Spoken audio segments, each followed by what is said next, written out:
this administration. And if this unit is not dismantled, we'll be giving the name of the building and the full names of that officer and his cousin in this administration. And these people are not answerable to the Inspector General of Police. Your guess is as good as mine as to who is the commander of that unit. Let me emphasize that killing our children will not quell the anger of the Kenyan people. People are very angry with this administration. Abducting young people is not a solution. You must address the cause of the disquiet, of the discontent. Why are people aggrieved with this administration? That must be dealt with. Abducting these children and killing them is not a solution. And I must remind my friend and brother, Dr. William Ruto,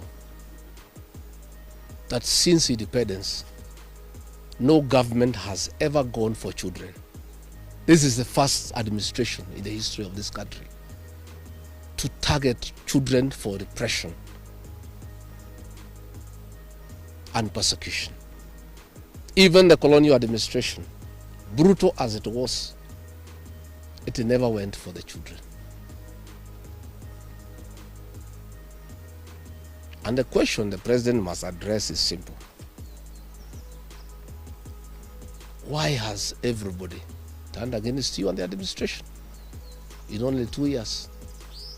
That is what you need to interrogate instead of persecuting these children. Again, he must understand the law of nature. Nature abhors vacuum.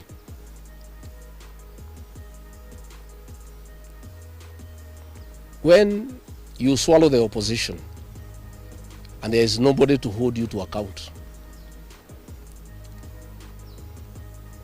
when you capture parliament and other institutions of oversight, since nature abhors vacuum, other formations will emerge to oversight you and hold you to account.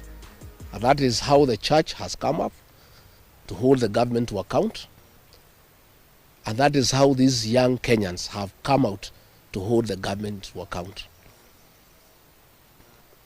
In the unfortunate event that these children were to be muzzled and silenced through death and abductions and other extrajudicial methods of silencing dissent, some new formations will also come up to hold the government in check because nature abhors vacuum.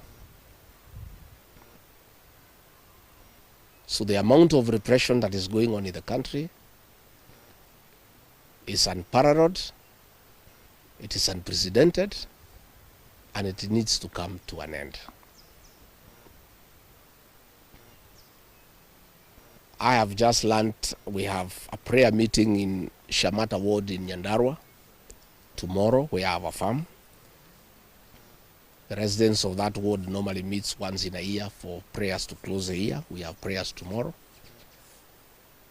And the police commander there in that county is intimidating leaders to cancel those prayers, that they will not be allowed to take place, that they need a permit.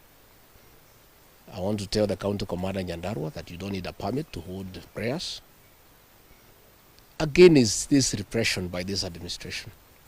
Even if you stop the people of Nyandarua from holding prayers, that will not change their political views of what they think about this administration. I want to say the prayers will go on. I'll be in attendance with the residents of Shamata. And if the police want to come and stop the prayers, they can go ahead. But that will just enrage the people even more. And those tactics of using police to stop prayers were tried by the previous administration. And the president knows how it worked out. You just agitate people more. You make people more rebellious. There is no need for police to interfere with people's rights of expression, of association, and the freedom of worship. So I want again to ask the Inspector General of Police to tell his county commander in Nyandarua not to interfere with the rights of the people of that area to hold prayers and to congregate to pray together, because those rights are guaranteed in the Constitution. And this is not the way to deal with dissent and discontent. Let the government take time to find out why people are unhappy. Why are people so discontented with this administration? But try to stop people from meeting, from congregating, will not solve any problem. It will just magnify an already bad situation. And I can tell them it will not work. It's an exercise in futility. So good people, I just wanted to make those remarks about abductions, and I can answer one or two questions if there is.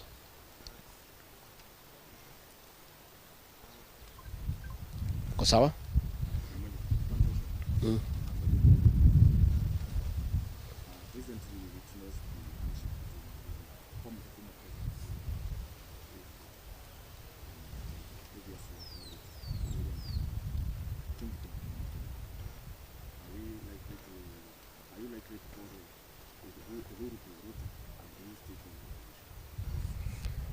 I don't know whether Uhuru is going to Ruto. I don't have such information. But I have said many times the people of this region don't follow leaders. It's leaders who follow the people. I don't follow anybody myself. I only follow the people. I have said I have very extensive consultations with the people of this region so that we decide what is our political destiny.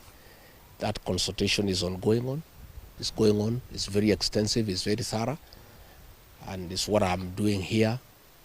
When you walked in, I was having some consultation, and I continue to do so. I'll never follow anybody. I'll always follow the people. Yeah.